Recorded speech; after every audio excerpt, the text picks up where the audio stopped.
वालेकुम बच्चों। तो आज एक्सरसाइज 7.1 का मैं करवाऊंगी क्वेश्चन नंबर 5 और क्वेश्चन नंबर 6। तो क्वेश्चन नंबर 5 में ये कहा गया है find the vector from the point A to the origin. Vector A find करें from the point A to the origin. अब बच्चों पहले हमने इस एक्सरसाइज में जितने क्वेश्चन किए हम कहते थे origin to the point A, origin to the point A. अब कहा गया है A to the origin find करें, मतलब A point to the origin. ये कहा गया है बेसिकली क्वेश्चन में कि ए ओ पॉइंट फाइंड करें। गिवन क्या क्या है, टू ए बी दिया गया है,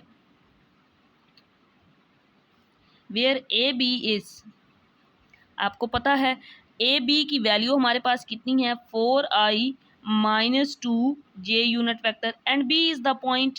बी पॉइंट दिया गया है -2 और 5।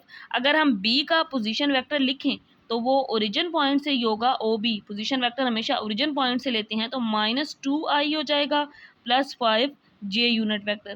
बेसिकली अब हमने फाइंड करना है ए ओ फाइंड करना है। अगर मैं ए बी पॉइंट को लिखूं तो ए बी कैसे फाइंड करते हैं हम, सेकंड पॉइंट में से फर्स्ट को minus O B minus O ए। अब यहाँ से हमने फाइंड ए बी हमें पता है दिया गया है, ओ बी की वैल्यू भी दी गई है, ये नहीं है, ये हमने फाइंड करना है। बट हमने फाइंड तो ए ओ करना है, हमारे पास माइनस ओ ये माइनस के साथ है। तो अगर मैं इसको ए ओ करूँ, इसकी पोजीशन इन दोनों की चेंज करूँ तो ए पहले आ जाएगा ओ बाद में। तो इस वेक्टर जब भी हम इनकी डायरेक्शन को चेंज करते हैं तो इसके साथ माइनस का साइन लगाते हैं, तो यहाँ पे आ जाएगा साथ माइनस। तो ए बी को इसी तरह लिख लेंगे और ओ बी ये माइनस माइनस प्लस हो जाएगा ए ओ। बच्चों हमने ए ओ ही फाइंड करना है, तो ए बी इसको इधर ले आएंगे, ये माइनस ओ बी हो जाएगा। इस तरह हम यहाँ से ए ओ फाइंड कर लेंगे। तो दोनों वैल्यूज क्वेश्चन के अंदर दी गई हैं। ए बी वैक्टर दिया गया है 4i - 2j और माइनस ओ बी पॉइंट था, हमने वहाँ से उसका पोजीशन वेक्टर ओ बी लिख लिया, -2i unit vector plus 5j unit vector is equal to A O. तो यहाँ से हम ए ओ वैक्टर फाइंड कर सकते हैं। माइनस को अंदर मल्टीप्लाई कर देंगे तो साइन चेंज हो जाएंगे, +2i हो जाएगा और -5j यूनिट वेक्टर हो जाएगा इज इक्वल टू ए ओ आ जाएगा। 4 + 2 6 आ जाएगा, 5 और 2 7 -7j is equal to A O vector. तो A to the position vector O, तो ये इसका आंसर होगा।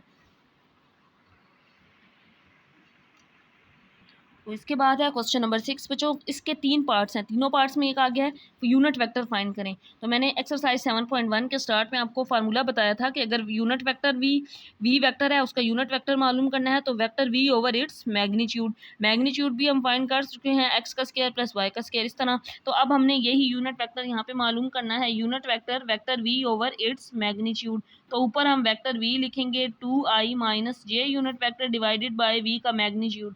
तो 2 का स्क्वायर प्लस y की वैल्यू -1 है, इसका स्क्वायर ले लेंगे तो ऊपर आ जाएगा 2i unit vector minus j। इसी तरह 2 का स्क्वायर 4 -1 का स्क्वायर प्लस 1 का स्क्वायर आ जाएगा, तो +1 बन जाएगा। इसको हम लिख सकते हैं 2i - j unit vector over √5, 4 + 1 5। अब इसको ये जो √5 है दोनों पे डिवाइड हो रहा है, सेपरेट डिवाइड कर सकते हैं। 2 over √5 i unit vector -1 over √5 j unit vector. तो ये v यूनिट वेक्टर इस फार्मूला से हमने फाइंड कर लिया सिंपल।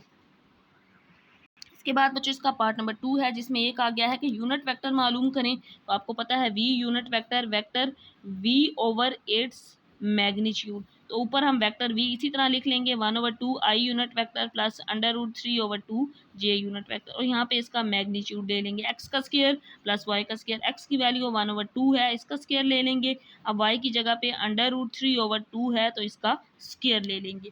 अब ऊपर वाली वैल्यू तो एज इट इज आ जाएगी 1/2 i unit vector plus √3/2 j unit vector. यहाँ पे स्क्वायर ओपन करेंगे, 1 का स्क्वायर 1, 2 का स्क्वायर 4, यहाँ पे ये स्क्वायर इससे कैंसिल आउट और 2 का स्क्वायर आ जाएगा 4। यहाँ पे एलसीएम ले लेंगे जब, तो इसके बाद मैं ये वाला स्टेप इधर लिख रही हूँ 1/2 i unit vector plus √3/2 j unit vector divided by LCM लेंगे। यहाँ पे 4 आएगा, ऊपर 1 + 3 ऐड कर देंगे तो 3 + 1 4, 1/2 i unit vector plus √3/2 j unit vector. यहाँ पे आ जाएगा 4/4, तो 1 आ गया। 1 का √1 होता है, किसी भी नंबर को 1 पे डिवाइड करें तो वही नंबर आ जाता है, तो आंसर यही आ जाएगा।